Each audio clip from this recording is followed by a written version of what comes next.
I was sitting at Silverado Vineyards with a glass of 2019 Cabernet when my whole life changed. For the first time in 12 years, I wasn't hunched over a computer fixing manufacturing systems or taking emergency calls about production lines going down. I was just there, watching the sun hit the Napa Valley hills, actually tasting my wine instead of chugging coffee.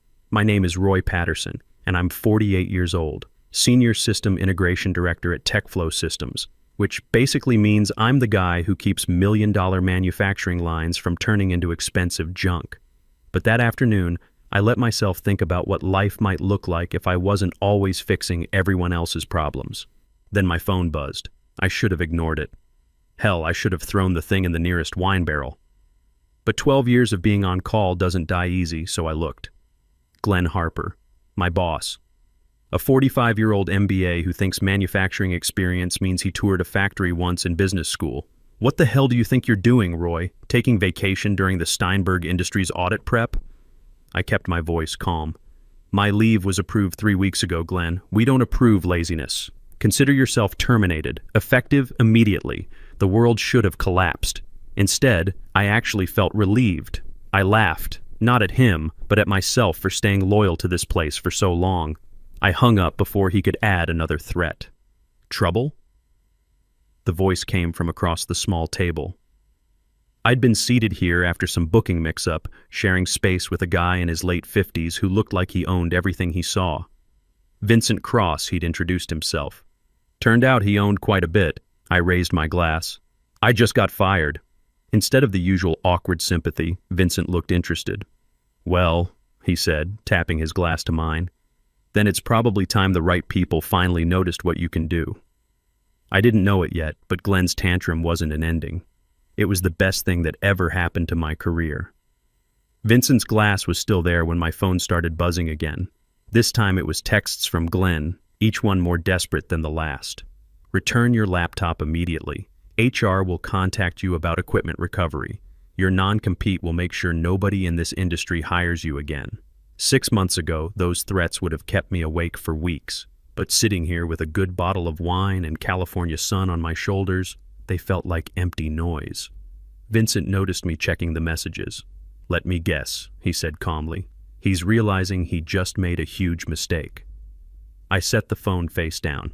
He thinks intimidation still works on me. Does it? I looked out at the vineyard rows going toward the hills. Not anymore. Vincent nodded like that answer told him everything. You know, he began, swirling his wine. TechFlow has been losing manufacturing contracts for 2 years. Everyone in the industry knows their operations depend on one person. I just didn't realize that person was sitting across from me.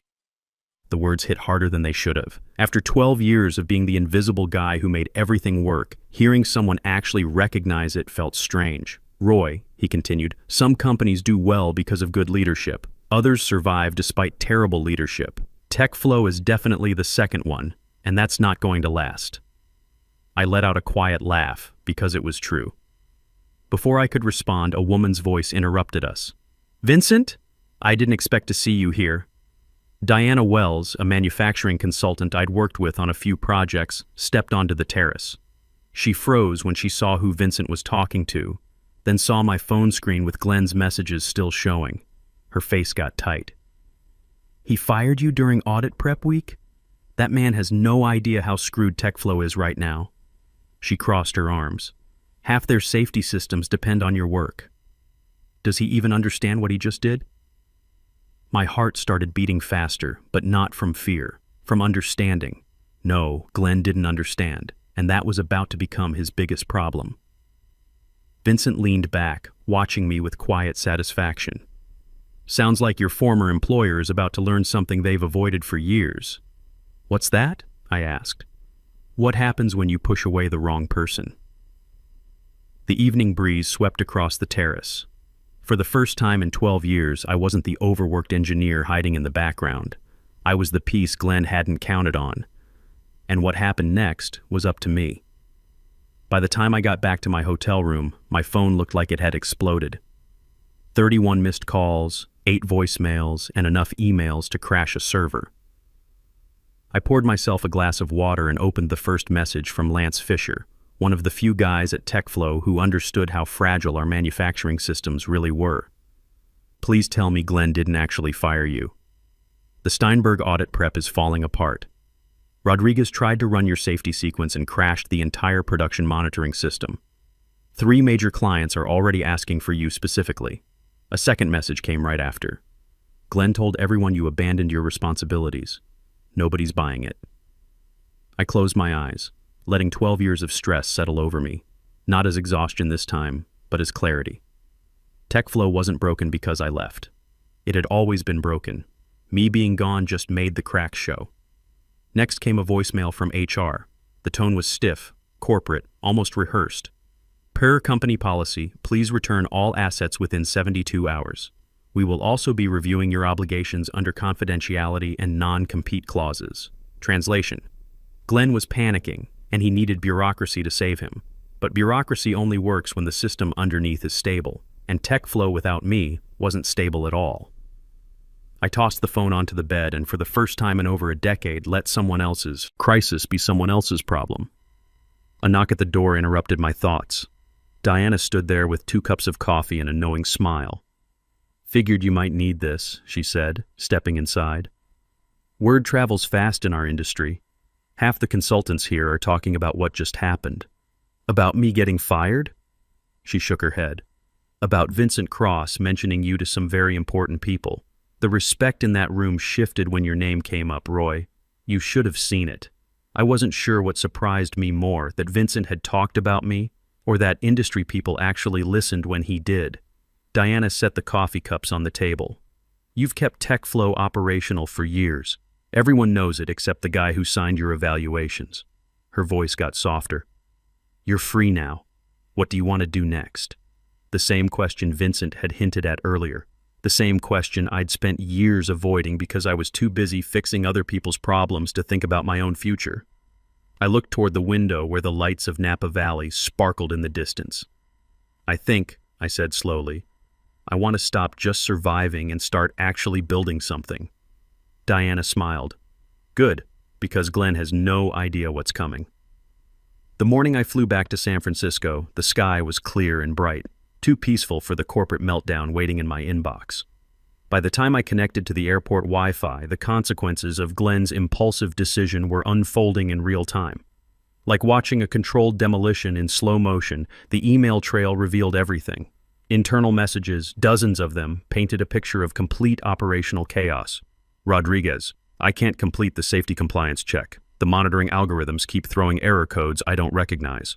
Operations manager. That's because Roy customized half the safety architecture 3 years ago. Nobody else knows how to calibrate it. Lead technician clients are escalating. Someone needs to explain what's happening with our safety certifications. Account manager. And then this gem from Glenn himself. Find Roy's documentation. He must have left procedures behind. Nobody is irreplaceable. I almost laughed out loud at 35,000 feet. Documentation. The safety systems didn't run on documentation. They ran on 12 years of instinct, thousands of micro adjustments, and pattern recognition you only develop by troubleshooting manufacturing disasters at 3 a.m. You can't download that experience. You earn it. But the message that really got to me came from Lance. He's blaming you, telling leadership you sabotaged the workflow before leaving. People are pushing back, but it's getting ugly. I stared at the screen, pulse steady and surprisingly calm. Glenn was falling apart exactly like Vincent had predicted. The flight attendant paused beside me. Everything all right, sir? I nodded. Everything's exactly how it should be. Hours later, wheels touched down on California asphalt, and reality felt different. Heavier, but in a way that felt solid rather than crushing. I wasn't returning as the guy who absorbed everyone else's failures. I was someone with options now. As I wheeled my suitcase through arrivals, another call came in. Unknown number. Normally I'd ignore it, but something made me answer. Hello? Roy, this is Kevin Rodriguez. The voice was strained, trying to hide panic. Kevin was the automation specialist Glenn had tried to promote into my role, a decent engineer, but nowhere near ready for the responsibility he'd been handed. I'm sorry to bother you, he said, voice tight with stress, but I don't know what else to do. The safety monitoring system keeps failing. Clients want emergency meetings. Glenn is yelling at everyone, and he keeps saying, "You'll come back eventually." That last line stopped me cold. Come back. After 12 years of sacrifice, dismissal, and now public humiliation, those days were over. "Kevin," I said gently, "what you're dealing with isn't your fault. But understand this. Glenn created this mess. Not you, not me. Him." I could hear the relief and fear mixing in his voice. What should I tell them? I looked out at the California skyline, at the first sight of home in a week. "Tell them," I said quietly, "that Roy Patterson doesn't fix other people's mistakes for free anymore." And here's the part most people don't see coming. The next morning, sunlight came through my apartment windows in sharp patterns, warm, steady, and surprisingly peaceful considering the corporate wildfire consuming tech flow systems. I set my suitcase down, plugged in my dead phone, and made coffee before checking messages. When the notifications finally loaded, they hit like a tsunami. 6 voicemails from HR, 9 from Glenn, and over 20 emails marked urgent. I ignored them all and opened Lance's message instead. Leadership tried running the quarterly safety audit this morning. The system locked up twice, then the data integration crashed completely. 2 major clients are threatening to suspend contracts unless you're reinstated or replaced with someone of equal expertise. Spoiler alert, that person doesn't exist. A follow-up arrived seconds later. Glenn's in full panic mode. He's trying to rewrite history, claiming you left without proper transition. A laugh escaped me. 12 years of emergency repairs, weekend calls, and 60-hour weeks, but apparently I was the unreliable one. My phone rang. Another unknown number. I let it go to voicemail, expecting another HR script. But the transcription preview made me set down my coffee. "This is Patricia Stone from the TechFlow Board of Directors. We need to discuss recent operational developments." The board. They never contacted anyone below VP level. The fact they reached out to me directly meant the panic had spread all the way to the top. Before I could process that, the phone rang again. This time, a number I recognized. "Vincent," I answered immediately. "Back in civilization." "Already?" His voice had that calm confidence that made chaos sound optional. "Just landed yesterday. My inbox looks like a war zone," he chuckled. "I spoke to 2 of TechFlow's former clients this morning. Both mentioned you specifically, and both expressed serious concerns about operational stability since your unexpected departure." Unexpected. Corporate speak never ceased to amaze me.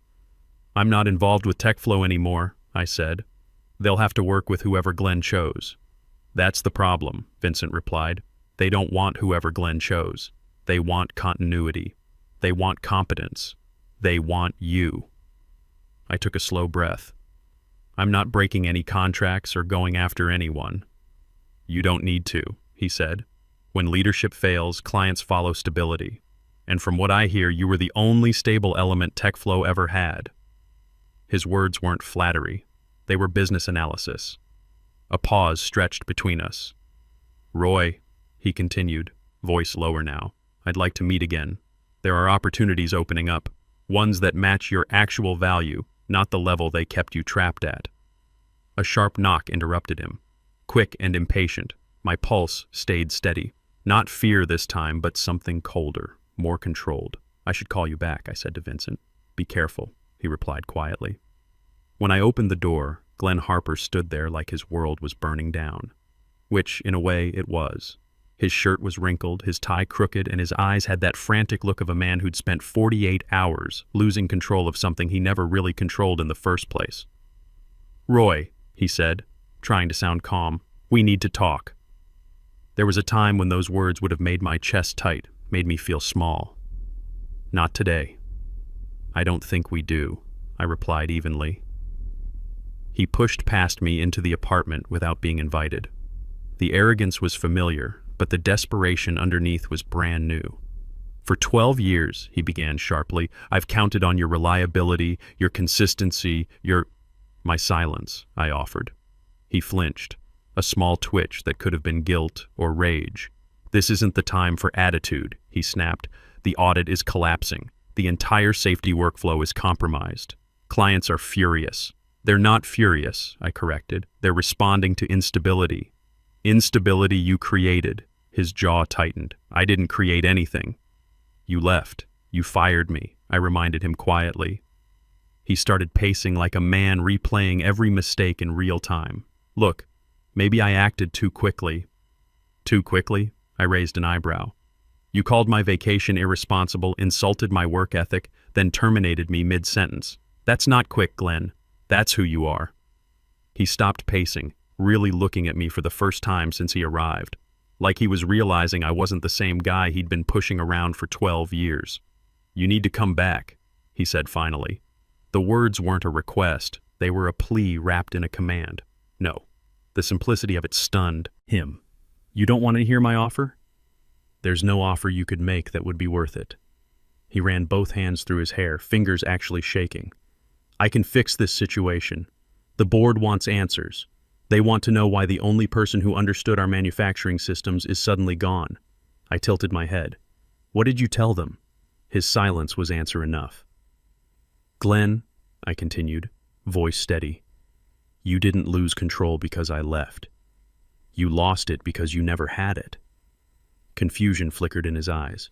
He hadn't heard about Vincent yet, or the conversations already reshaping my future. You're really not coming back, he said. Not a question this time. No. His shoulders sagged.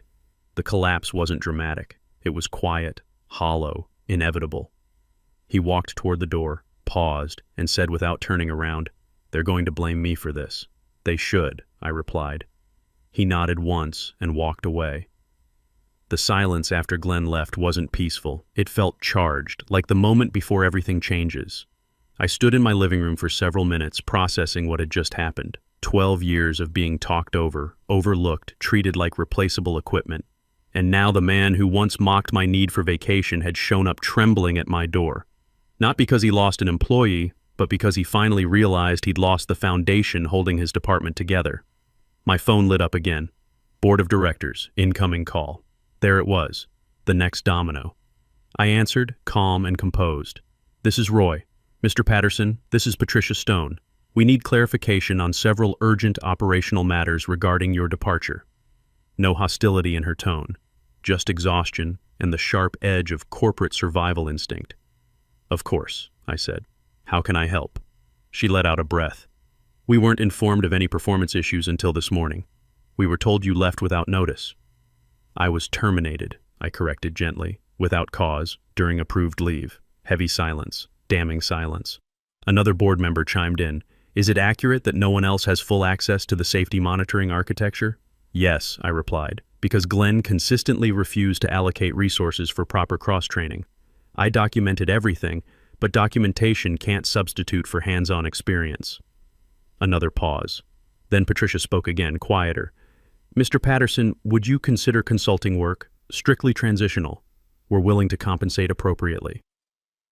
My breath caught, not from temptation, but from watching the power dynamic shift in real time.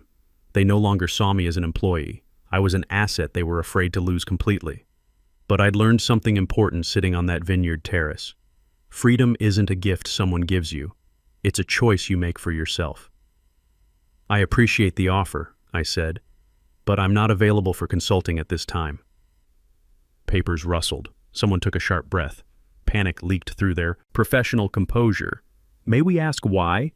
Because, I answered, I'm exploring opportunities where my expertise won't be treated as an afterthought. The board said nothing.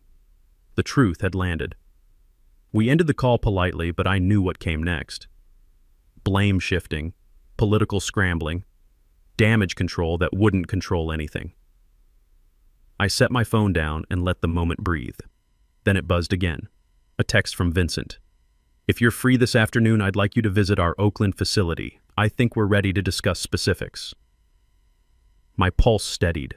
Not racing, not anxious. Ready. For the first time in 12 years, I wasn't being pulled towards someone else's crisis. I was stepping toward my own future. Vincent Cross's Oakland headquarters looked nothing like TechFlow's industrial wasteland. Clean architecture, collaborative spaces, the quiet hum of people solving problems instead of creating them. It felt like the opposite of everywhere I'd worked for the past decade. A receptionist greeted me by name. Welcome, Mr. Patterson. Mr. Cross is expecting you. Expecting, not squeezing me between emergencies, not summoning me to fix disasters. Expecting. Vincent's office overlooked the bay, and when he stood to greet me, his expression was confident and satisfied. "Roy," he said, shaking my hand, "I'm glad you came." "I'm curious," I answered honestly. "Good. Curiosity usually means someone's ready to step up to a bigger game." What followed wasn't an interview, it was recognition. He asked about my manufacturing automation work, my safety system designs, my ability to stabilize failing operations without support or resources. Not once did he ask why I'd taken vacation. Not once did he imply my worth was conditional.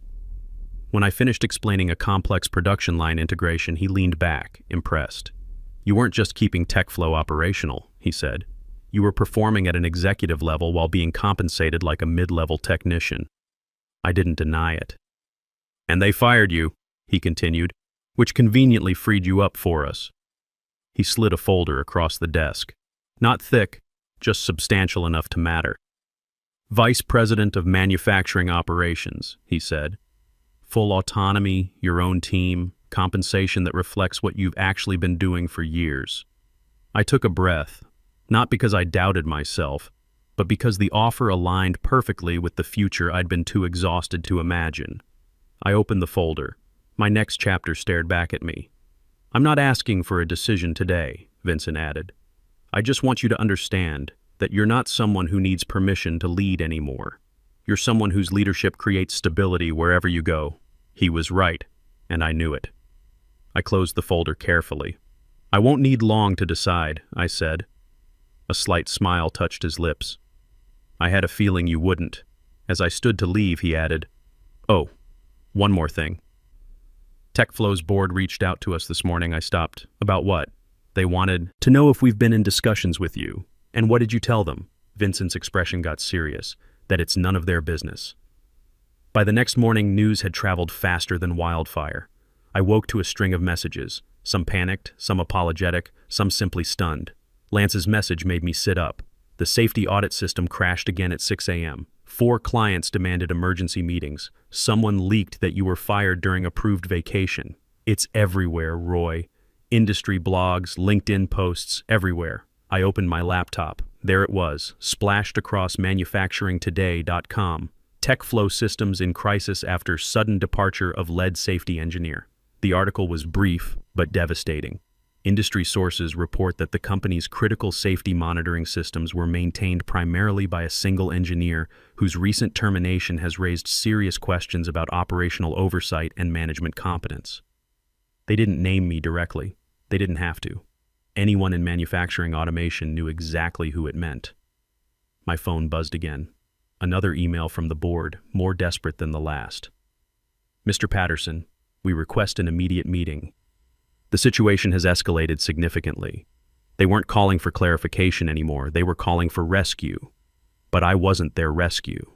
Not anymore." Before I could reply, another message appeared from an unknown address. "They're trying to pin this on you, but the truth is out there. Don't let them drag you back down." No signature, but I recognized the writing. Kevin Rodriguez. Even he could see what was happening. A soft knock at my door interrupted my thoughts. Lance stood there, exhausted but determined. "I shouldn't be here," he said quickly, "but you deserve to know what's really going on." "Know what?" He stepped inside and lowered his voice. "The board confronted Glenn yesterday morning. The whole meeting was recorded. Someone leaked the transcript." My heart went still. He handed me his phone.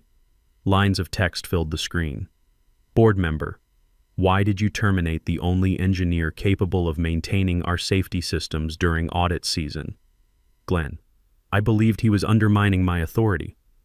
Board member, "Or did he simply make you look incompetent by comparison?"